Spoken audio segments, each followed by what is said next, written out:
There is a quiet tension that often appears before a discovery, a subtle tightening of the air as if the world is preparing for a revelation. On an October morning in 1892, the tension settled over the narrow backyard of a modest home on Burren Street in Sydney. The sun was warm, the sky clear, yet something beneath the surface of the day felt profoundly misaligned. James Mahoney, a labourer accustomed to the predictable rhythm of digging, sensed the strangeness without understanding it.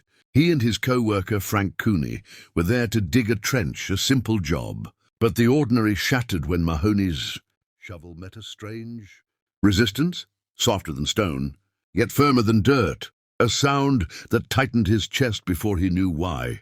Curiosity guided his hands as he lifted the soil, expecting rubbish. Instead, a small, pale shape emerged from the earth, delicate, unmistakably flesh. It was too small for any comforting explanation. For a moment everything froze. Frank moved closer, and a shared, silent dread descended.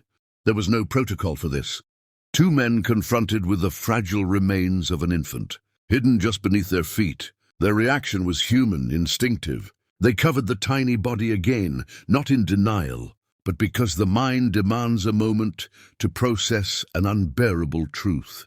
They left the yard carrying a heavy silence, burdened by a secret the earth had unwillingly surrendered. The next morning they returned, hoping daylight would soften the horror. Instead, it sharpened it. In another part of the yard, the ground yielded a second infant, another small, secret burial. One tragedy could be misfortune. Two formed a pattern. The quiet backyard was now a crime scene, heavy with intention. When Senior Constable James Joyce arrived, he surveyed the disturbed earth with a grim understanding. The bodies were too decomposed for immediate answers. But one fact was undeniable. They had been buried long before the current tenants arrived. Someone had placed them there with enough care to conceal, but not enough to prevent time from its grim work. And when the earth begins to return its hidden children, the question is never just who placed them there. It becomes a more terrifying echo. How many more wait beneath the soil, silent and unseen, their stories waiting for a shovel to break the surface? The Macon case was about to expose a horror that would stretch far beyond this single, quiet yard. Sydney in the late 19th century was a city of stark contrasts, bustling, industry alongside profound poverty. Its narrow lanes and overcrowded terraces created a landscape where people could easily disappear, and oversight was scarce. In this unstable world, John and Sarah Macon moved like shadows, slipping from one rented home to the next with a fluidity that made them nearly invisible.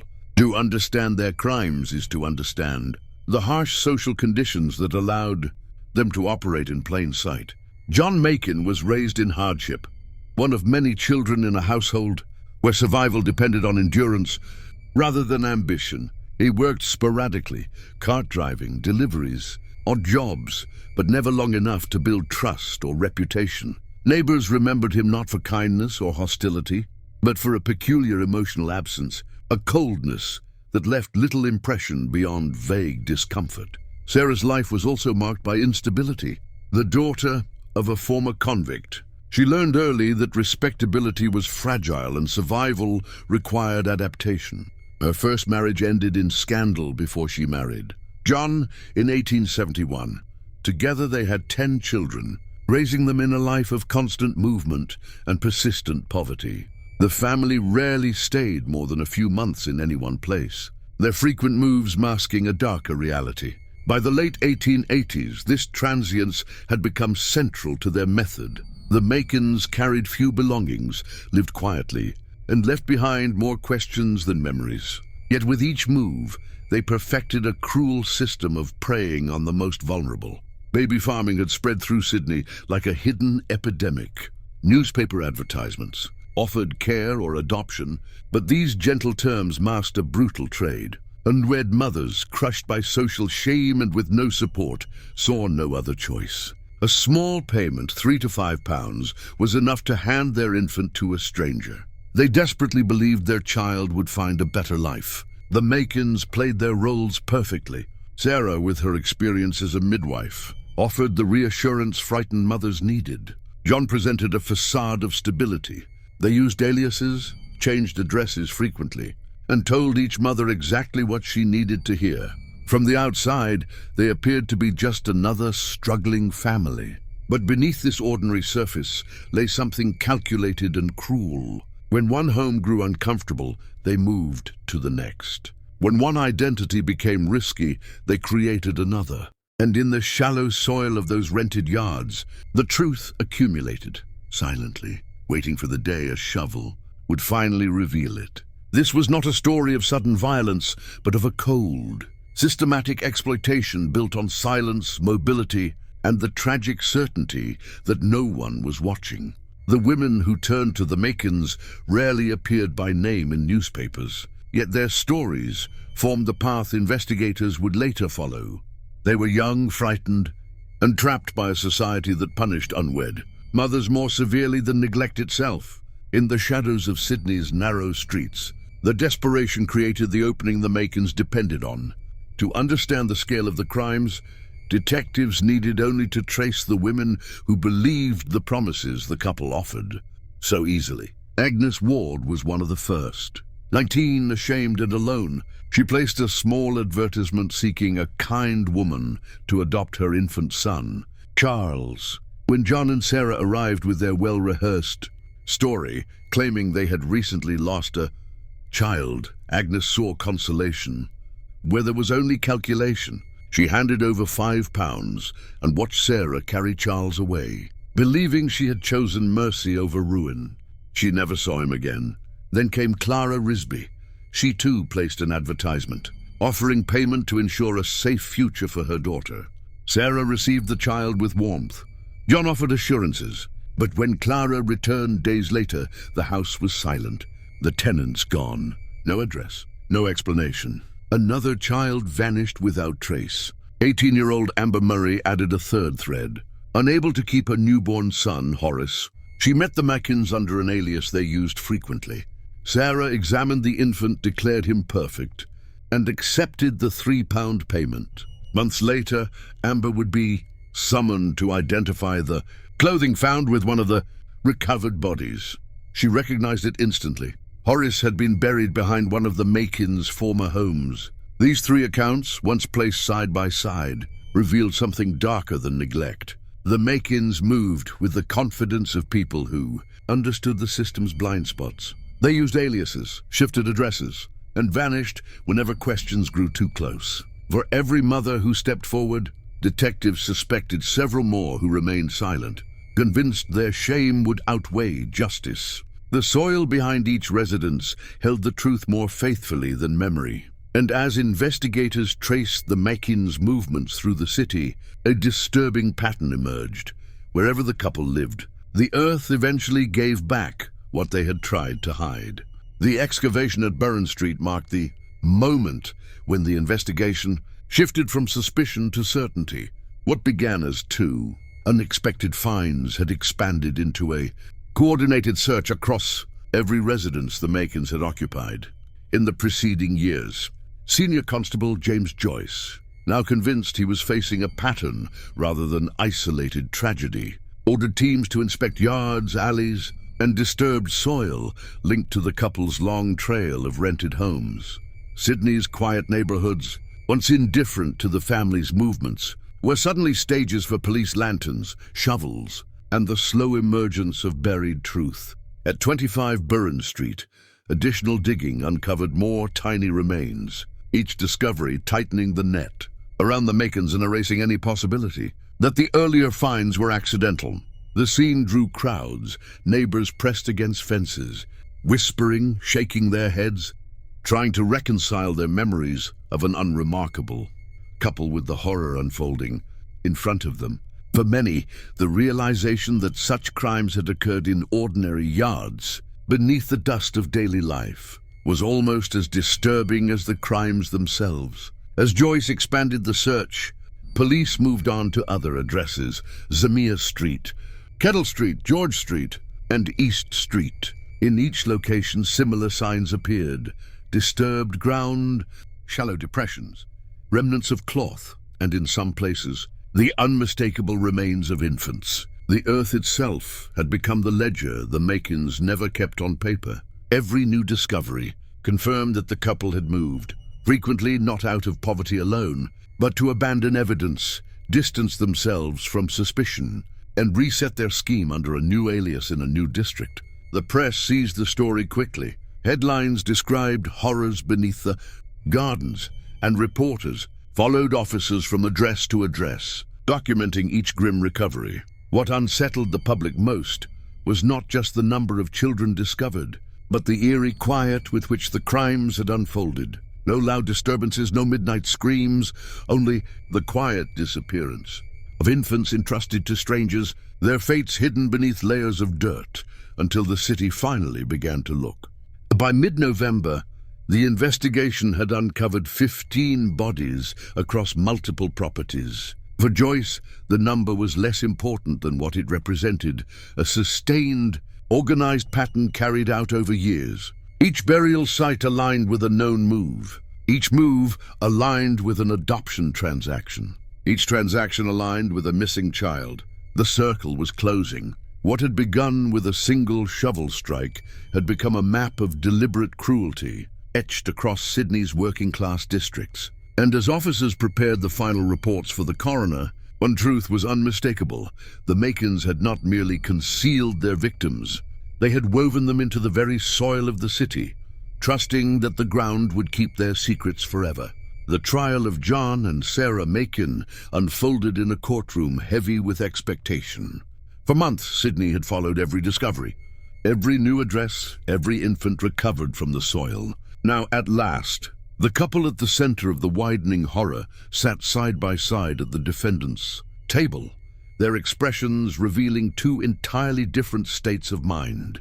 John appeared rigid, composed, almost detached, as if the proceedings were an inconvenience rather than a threat. Sarah, by contrast, seemed fragile, her hands trembling as she held a handkerchief close to her face, her quiet sobs punctuating the silence of the chamber. The prosecution's case depended heavily on the story of Amber Murray and her son, Horace. With so many bodies too decomposed to identify, Horace was the lone victim whose clothing and timeline aligned precisely with the Makins' movements. Amber, young and visibly shaken, testified about the day she entrusted her child to the couple, believing the promises Sarah had offered with such gentle conviction. When shown the garments recovered with one of the bodies, she recognized them instantly. The courtroom held its breath as her voice weakened, the full weight of her loss settling over the jurors. Senior Constable James Joyce took the stand next, detailing the searches across the Makins' former residences. He described the disturbed soil, the shallow graves, and the chilling consistency of the pattern. His account was methodical, each detail reinforcing the inevitability of the conclusion. Then came the theory that would haunt the proceedings, the possibility that the Makins had used a long needle or hat, pinned to end the infant's lives without leaving visible wounds.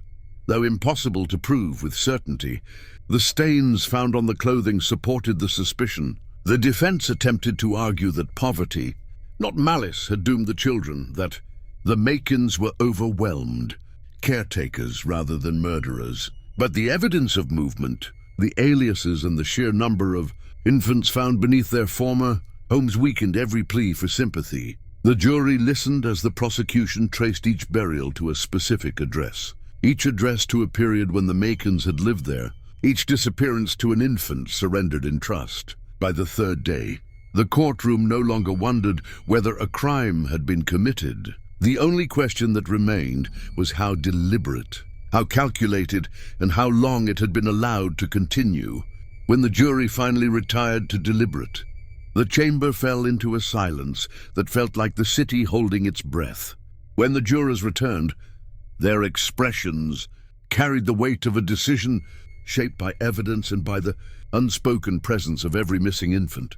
Their verdict would determine the Makins' fate and force the city to confront the cost of its indifference. The courtroom rose as the foreman prepared to speak, the silence deepening as everyone braced for the judgment. The verdict marked the end of the trial, but not the end of the story. After the foreman announced the decision, guilty of murder, John and Sarah Macon received their sentences with the same contrasting temperaments they had shown throughout the proceedings.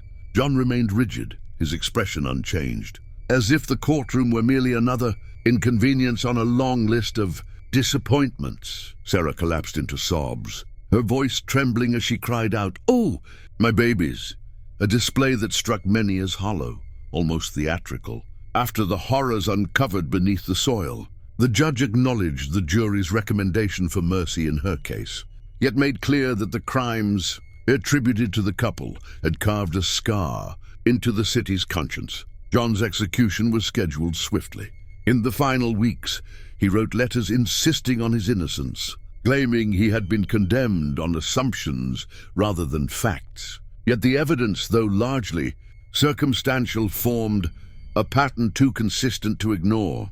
The shallow graves unearthed across. Sidney told a story more eloquent than any written plea. On the morning of August 15th, John walked to the gallows with a rigid, almost defiant composure. Witnesses later remarked that he showed no fear, no remorse, no sign of inner reckoning. When the trapdoor fell, it brought closure not to the city, but to a man who had spent years navigating life with a troubling absence of empathy. Sarah's path diverged. Her sentence was commuted to life imprisonment, and she was sent to Darlinghurst Jail, where her frail appearance and quiet demeanor won her no sympathy among inmates or staff. She worked in the prison hospital, kept largely to herself, and grew increasingly withdrawn as the years passed. Illness weakened her steadily, intestinal hemorrhages, chronic fatigue, and the slow decay of a life lived in confinement. Her daughters petitioned repeatedly for her release, citing her deteriorating health, but each request was denied. Society had little interest in showing mercy to a woman whose hands had buried the helpless. In 1911, after nearly 2 decades behind bars, a new government finally approved her discharge. Sarah left the prison quietly, escorted by her daughter Florence, her steps uncertain after so many years walking the narrow halls of her cell. She lived out her remaining years in obscurity, her health continuing to decline until her death in 1918 at age 72. The official cause was heart failure and senile decay, a quiet ending for a life shadowed by the graves of children who never had the chance to grow old. The case of the Macons left Sidney shaken. It forced the city to acknowledge how easily desperation could be exploited, how silence allowed cruelty to thrive, and how many lives could vanish unnoticed in a society eager to look away. Long after the last grave was counted, the question lingered: how many more secrets still slept beneath the soil, waiting for the day someone finally decided to dig?